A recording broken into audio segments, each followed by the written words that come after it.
Facebook and its unprecedented data breach. Back in 2018, Facebook, one of the largest social networks, had the largest breach in its history, where almost 90 million people had data exposed to a third-party site. Although Facebook is a free app, they do sell ads to businesses and generate their income where businesses track the user's activity. The privacy settings with Facebook are described as confusing and troublesome. Cambridge Analytica, a political consulting company linked to the Donald Trump presidential campaign, obtained the private information for almost 90 million users. The company used what is described as suspicious and possibly illegal tactics. This went from a privacy scandal to a political one, since it was used by an individual seeking to become the president of the United States. Users questioned the site's ability to protect the data because of the major concerns. Market value for Facebook tanked as they lost $36 billion in one day. Other social network sites also found an opportunity to help as their competition struggled with a social network movement using the hashtag delete Facebook that did go viral. Funny thing is, the information was disclosed by a former employee of Cambridge Analytica, Christopher Weil. He told the New York Times and the Observer how their company exploited Facebook to harvest millions of people's profiles and build models to exploit them.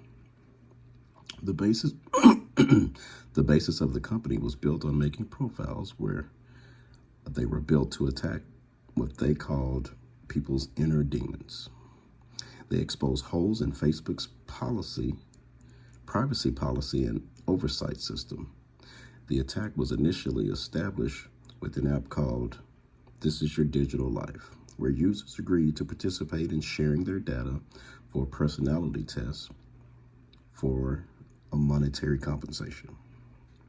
They in turn accessed the data from their friends' Facebook profiles without permission. Without permission, users' data was used to influence voters to attempt to sway them to vote for Donald Trump.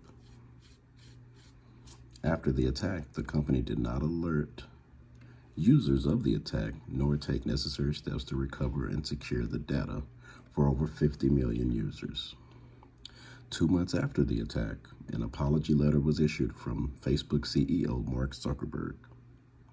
Although we were assured our data would be safe, the public did not simply accept that.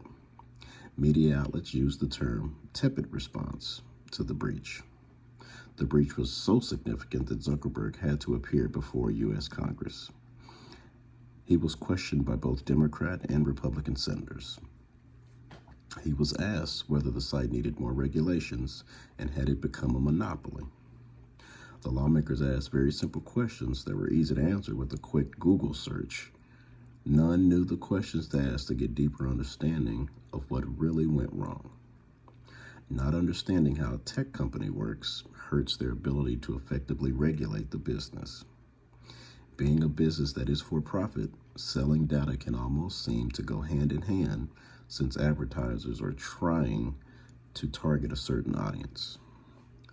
What's the easiest way to target an audience? Know exactly what their interests are.